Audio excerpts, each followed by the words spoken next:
So we have attendees starting to log on. I'm going to get started right away because we have a lot to cover and I'm going to talk really fast. But my name is Cece Morter. I'm the programs manager for the Steamboat Springs Chamber. I want to give a quick shout out to our business education series presenting sponsor Mountain Valley Bank and supporting sponsors, the Employers Council, Northwest Data Services, and the Colorado Housing and Finance Authority. I'd also like to welcome our speakers today, Caroline McClenahan, Emily Byer, Greg Hamilton, and Ginger Scott. Caroline is the grant administrator for Routt County, submitting primarily state grants in conjunction with county departments. Prior to working at the county, Caroline worked as a research administrator where she prepared and submitted federal and foundation grants for the University of Wisconsin-Madison Carbone Cancer Center. Emily, who's on the phone with us right now, but we're hoping to get her video up and running, leads the grant efforts for the 3 school districts in Routt County, seeking funding for everything from mental health to preschool to electric school buses. She also has experience as a grant maker with the Western Conservation Foundation and locally with the Yampa Valley Community Foundation. Greg is the program officer at the Yampa Valley Community Foundation and manages multiple annual grant cycles, funding millions of dollars in local charitable work each year. A former successful grant seeker himself, Greg brings decades of experience in the independent film world to his work at the Community Foundation. And Ginger is the grant specialist for the city of Steamboat Springs. She's been working with city departments to submit grant requests and manage grants for capital, equipment, and operating projects for the past 12 years. So with that, I just want you guys to know that we will be taking questions at the end because we have so much to cover, but please put your questions in whenever you have them. And if you know who the speaker is, please include them so we can make sure we get the correct answer from the correct person for you. You can put in the Q&A at the bottom of your screen. And if you have to log off before we get to the questions, you will see them in the recording that I will send after the fact. So yeah, enough of me. I'll let our speakers start and just give me 1 second to share my screen.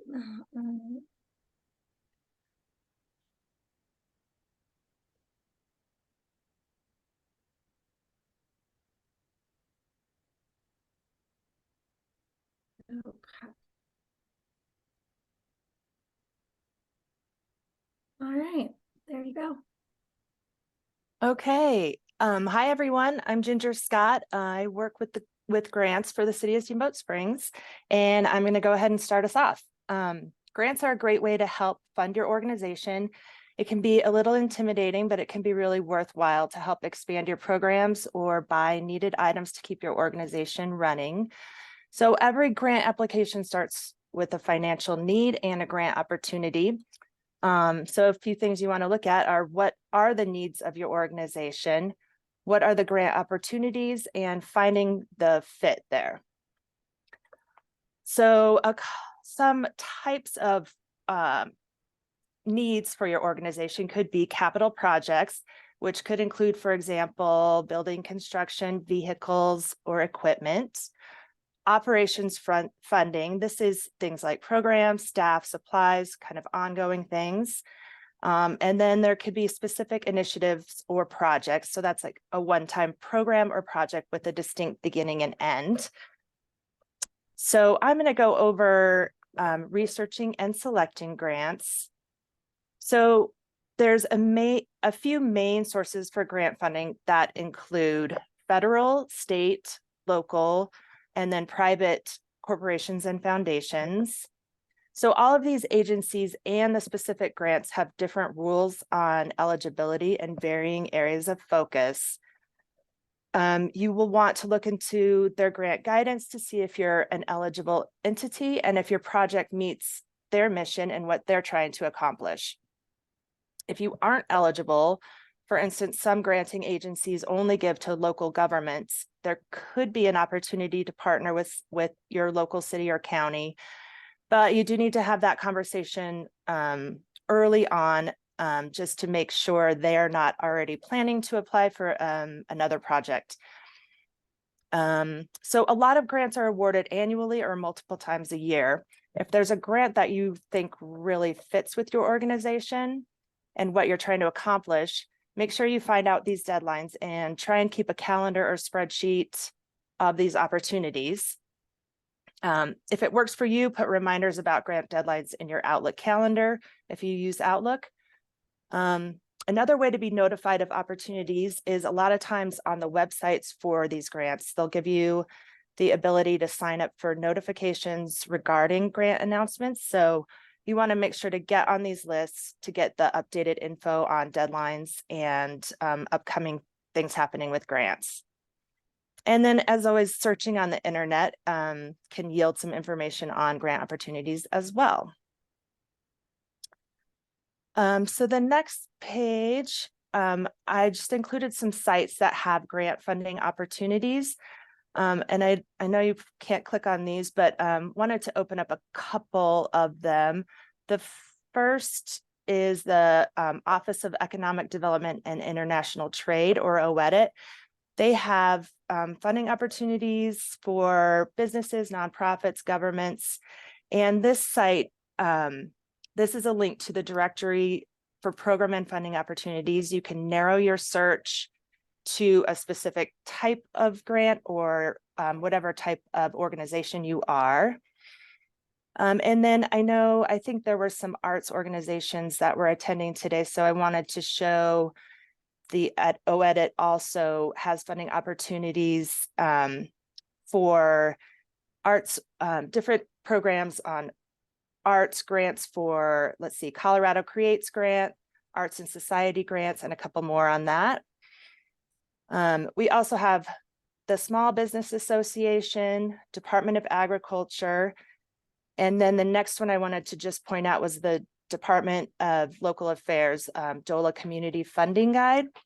So this is another one. If you click on that View the Funding Guide link there, it's another opportunity where you can put in keywords, kind of narrow your search to find grant funding opportunities within Colorado. Might take a minute. But this has 151 grant funding opportunities that you can then narrow down to, again, your agency type or what your project is. Then there's a couple links on there for the Community Resource Center. They have the Colorado Grants Guide. There is a fee for a subscription to that. And then there's a link to the Colorado Nonprofit Association, and you can find on that link a list of a directory of foundations that give money in Colorado and information on federal grants. And then on the next slide, I just wanted to go over some local grant funding sources that you might consider. We have the Yampa Valley Community Foundation. They have their annual community grants and some other opportunities as well. There's a Yampa Valley United Way, Rotary Club of Steamboat Springs, the Craig Sheckman Family Foundation, and then some of the local realtor groups have small community grants. Yampa Valley Electric Association offers their Operation Roundup grant, and that's when you round up paying your bill, they take those additional dollars to grant back to the community. The Walmart Community Grant, our local Walmart gives out grants to organizations. And then the community support funding through the city of Steamboat Springs. Just to speak on that one a little bit, the city provides funding for 3 different categories. And those are arts and culture, environmental, and human resources. And in order to get that funding, you'll want to sign up through the Yampa Valley Community Foundation first within one of those categories. I think there's some upcoming grant deadlines on these, so you'll want to reach out to Greg on this.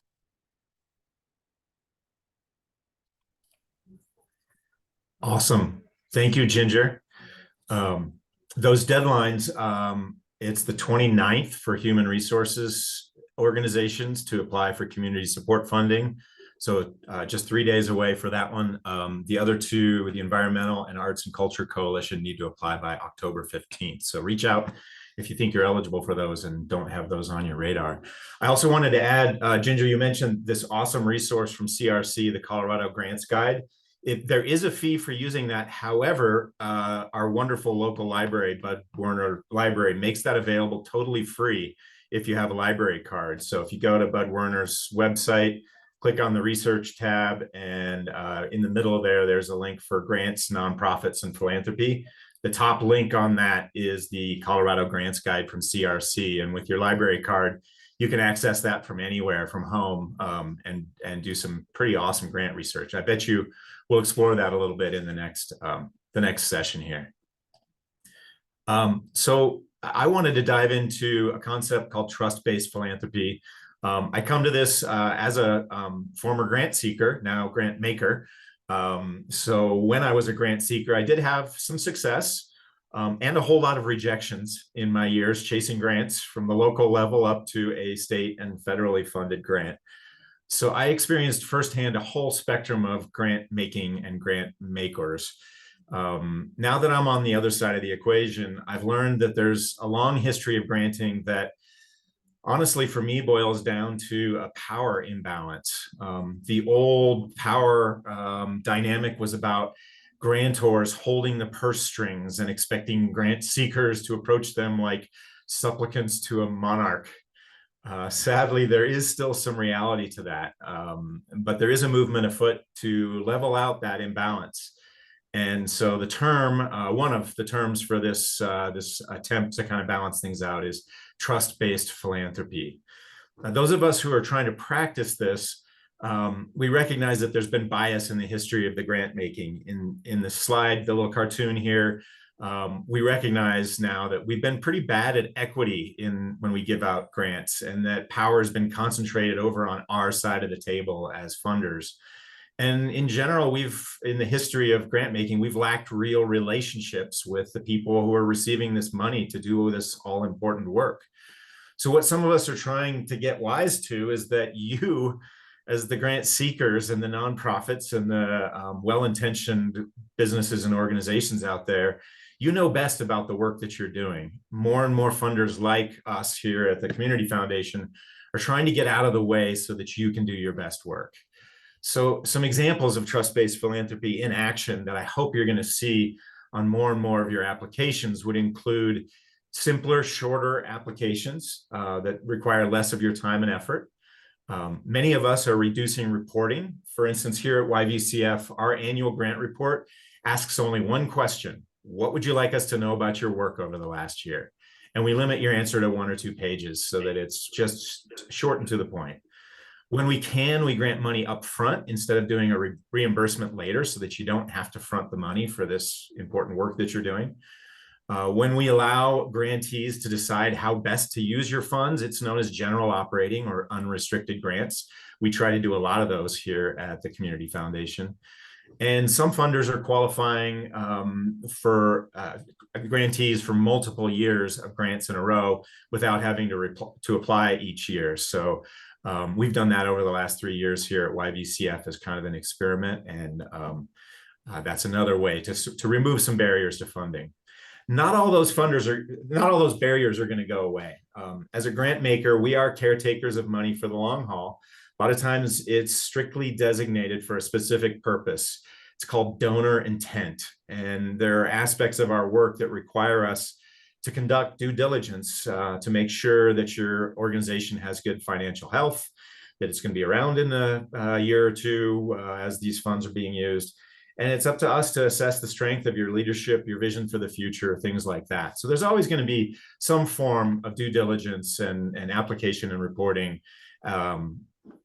And with the right attitude, those hurdles aren't always bad for you in grant seeking. With a little change of that attitude, think of the time that you take to create a grant report, for instance, as making the most of a captive audience with one of your funders. Now, that's pretty valuable use of your time. While we hope that trust-based philanthropy is on the rise, in all honesty, there are plenty of grantors out there who still buy into the old ways or just need more time to change their ways. So whatever kind of funder you're going after, we do recommend a few principles of working with them. So that's our next slide. And this would be kind of funder relations. The first thing I wanted to say is I think it's important to remember that for us as a community foundation, and I know we're just one example of a type of funder, we grant to largely to nonprofits, but we are also a nonprofit ourselves. you might hear the amount of money being held by a fund or a foundation that has a grant cycle. For example, here at YVCF, we have over $56 million in assets entrusted to us here. But unlike a bank, we can't just tap into that to pay our staff or hire more folks. We're caretakers of those funds for the long haul. And often they're strictly designated for a specific purpose, or they might be locked away in an endowment that might provide a small fraction of its worth every year for granting. So what I've learned is that there's two things that don't grow on trees here at foundations, and that's money and time. There will always be more needs out there in the community than there are funds readily available to help. So I think it's fair to think of every grant application you write as wading into a competition for limited funds.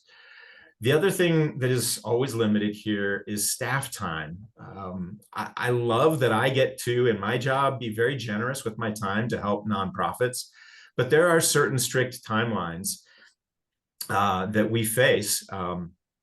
And I don't always have unlimited time to answer everybody's questions. So please, for your sake and mine, do your homework when you find a grant opportunity before you reach out for one-on-one support, even if that support is offered. So my specific suggestions, and this is kind of reiterating some of what Ginger shared in the first piece, grant guidelines, almost always published and easy to find. They can feel like boilerplate legalese. Often that's exactly what they are, but there can be critical details in there, for instance, about who's eligible. Materials like live webinars where you can ask your questions, or recorded training videos, even simple FAQs on a website, they should set you up for success without sapping too much of your time. And we know your time is valuable. Be tactical with all those materials. Some folks have a bunch of training materials. Don't watch an hour-long training video before you've skimmed the eligibility criteria in the guidelines and find out that you're not actually eligible. When you have done your homework and you still have questions, look for invitations to connect with us as the funder. And again, I'm sharing this from my perspective as a grant maker here in our community. If a grant says to contact me through a web form or an email, rather than calling me on the phone, please respect that. A lot of times the phone starts ringing off the hook as we get close to a deadline. And sometimes for some workers, it's more efficient to respond to an email. Remember that when you make that one-on-one contact with a fund maker, that is actually an opportunity. So I'll be your captive audience to hear whatever your questions are and whatever succinctly you can share about your organization's good work. So have your elevator pitch down, be clear and concise when you ask questions about the grant, and assure me that you've reviewed and hopefully appreciated the materials that we already provided to help set you up for success.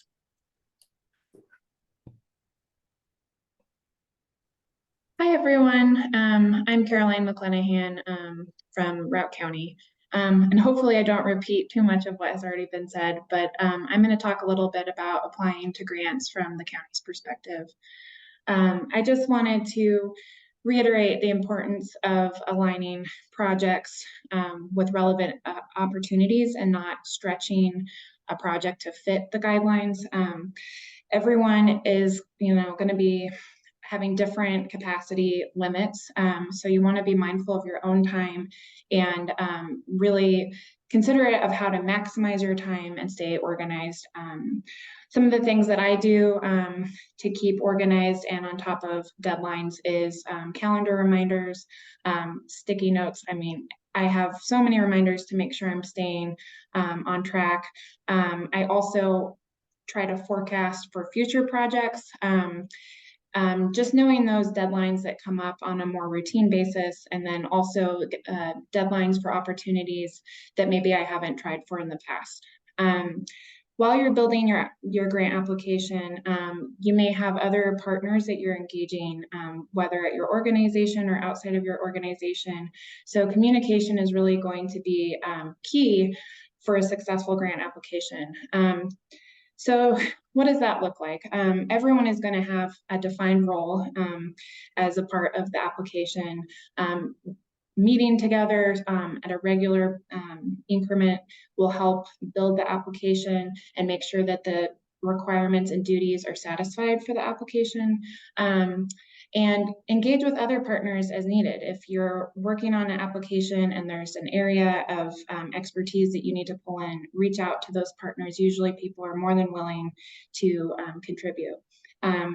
As Greg mentioned, it's super important to make contact with funding partners, specifically if it's a requirement of a grant.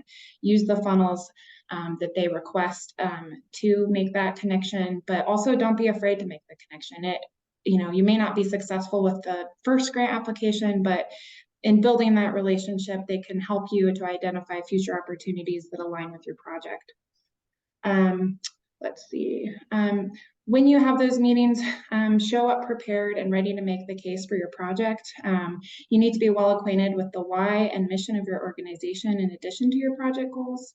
And if you're not the expert on the project, which is often the case at the county when I'm working with different departments, I pull in those people and make sure that they have a seat at the table to speak to the specific funding request. So at the county, some of our processes are a little different because we have an actual grant policy that we adhere to.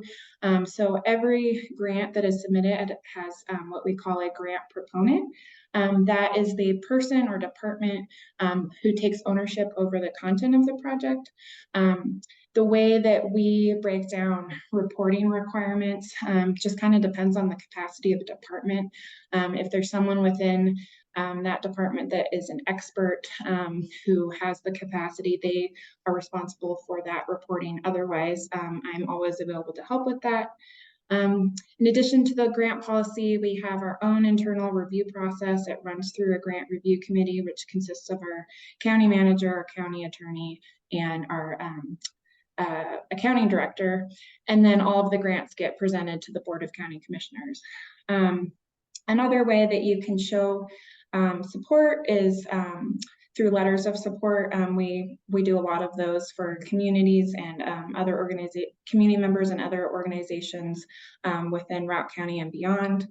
And then most of the applications that we submit are typically going to be state funding sources. Sometimes those are federal pass-through dollars, state legislated dollars, or both. And I mention that because it's important to understand the difference between managing state, federal, philanthropic, private grants, because there's going to be a heavier lift depending on who the money is coming from. So just make sure that when you're researching these grants that you have the capacity within yourself or your organization to actually manage the grant if it's awarded. Just a couple more things. One thing about Routt County that makes us unique is that we have some departments that have funding that is accessible or allocated for specific functions or roles, such as within public health, elections, or human services, whereas some of our other departments have a harder time obtaining grant funds and have to be more creative in their requests. So we have a wide spectrum of grant seeking within our organization. And then lastly, I wanted to touch on, if you're just wanting to gain a better understanding about grant proposals and what that should look like, participate as a reviewer. That's a really good way to get a grasp on what grant makers are looking for. Two options for that are the Community Resource Center and Serve Colorado for participating as a reviewer. Great suggestion, Caroline. Honestly, serving on grant committees is one of the more satisfying things I've done. It probably is what led me to my work here at the Community Foundation and being so intimately involved in grants now. You did a good job of kind of characterizing the county's grant review committee. So as a different kind of funder, I wanted to share a little bit from our perspective at the Community Foundation of what we look for in grant application. And I think it's helpful to characterize our grant committee as another example of the folks who are, remember your audience, basically, when you're creating a grant application. In our case, all of my grant review committees are composed of your fellow community members who donate their time, sometimes dozens of hours, going over as many as 30 or 40 applications per cycle. So an important part of this is to respect their time. And it's also about improving your chances for a strong review. I like to think of this as treating it like a test for school. And part of that is reading the questions really carefully. No grant application is perfect, but a lot of them, a lot of time's been spent making sure that the questions are accurate and fair and equitable, especially the more trust-based philanthropy that keeps rippling outward. On a state of Colorado grant that we just managed recently, as an example, there were 4 questions in a row that seemed on the surface to be very similar. One asked how your work was relevant. One asked how it was culturally responsive. One asked how it was effective. And one asked how your work reflected the community's feedback. And some applicants gave me some feedback. They're like, wow, I think I'm going to answer all 4 of those the same. Well, the materials we provided tried to clarify the difference, and I was available to answer questions about this. So honestly, anyone who didn't answer those 4 questions after receiving those materials differently, almost certainly they're going to end up scoring lower on those questions. The wording, the choice of words there, and actually the state's definition of those 4 key terms: relevance, cultural responsiveness, effectiveness, reflection of community. Those were intended to provoke different answers. So along those lines, some other just kind of specific tips and things that come up in a lot of our grant cycles here at the Community Foundation. I know we all love our industry jargon and especially those acronyms, but it's best to test your grant answers on someone without inside knowledge of your organization or industry. Remember, these volunteers are going through 30 or 40 applications. They may not be experts. In a lot of cases, they aren't experts of your industry, your field. So at the very least, reread your application looking for any terms that aren't clearly explained. But really a trick I used when I was a writing tutor in college, and our whole writing center used, was to read aloud to someone else, and ideally not someone who's going to pat you on the back, someone who's a critical audience. It's remarkable when we're reading out loud something we've written, how often we catch our own stumbles. You can tell that I'm a like silver lining guy. I like to think of the questions on grant applications as a series of opportunities to tell your story in different ways. And I know it can be tempting when there's a bunch of questions and you have a short, succinct answer to max out the word count on every single 250 word answer on an application. Sometimes that's called for when you've got a complex story to tell or a really detailed answer. But in some cases, less is more, and cutting to the chase with your answer is great. However, I do think that sometimes when as cutting to the chase and having a really succinct answer like does not apply or see above, I generally feel like that's a squandered opportunity. Find a slightly different way or a way to enrich what you've already said in answer to this question. Read the question super carefully to try to find a way to build on what you've already said without being redundant. Copy pasting the exact same answer to 2 different parts of an application is really kind of an offense to grant reviewers, because they're volunteers, they're donating their time, and for them to read the same boilerplate that you've copy pasted over and over is not serving you or them. So when you see opportunities, it might feel like some of these applications sort of are cookie cutter and pigeonholed, and is just, you copy paste your mission statement in and you copy paste your vision in. Look for those opportunities to not get pigeonholed, and it's not every single answer, again, not maxing out every answer with 250 words of everything, but look for a way to stand out as an exceptional. So I kind of have 3 tips for grant seekers in your application to keep in mind as you're going through them. Try to be different and unique from other applicants. Think of this as a competitive process. Make your case strongly and succinctly, and find a way, either at the start or end or both of your application, to be sticky and memorable in what you're saying. So moving on to this sample scoring rubric, I wanted to give you a really useful tool to understand when it's offered. A scoring rubric, sometimes it might be called an evaluation criteria or variations of those words. Here's a sample from our foundation. And while these are typically a tool for reviewers so that they're evaluating applications on the exact same criteria, it's also a super helpful tool for you as the applicant. It tries to pull back the curtain on what we consider an excellent response to an individual question. So in this case, from left to right, you'll see how we guide our reviewers to score responses. And if you're short on time, skip to the left column in this case, where it's characteristics of an excellent response. In this case, you'll notice it's either underlined or crossed out there. There's a key detail expected of the responses that may or may not be obvious from the actual application question. In this case, we want vision statements to extend at least 3 years into the future. And even if that was phrased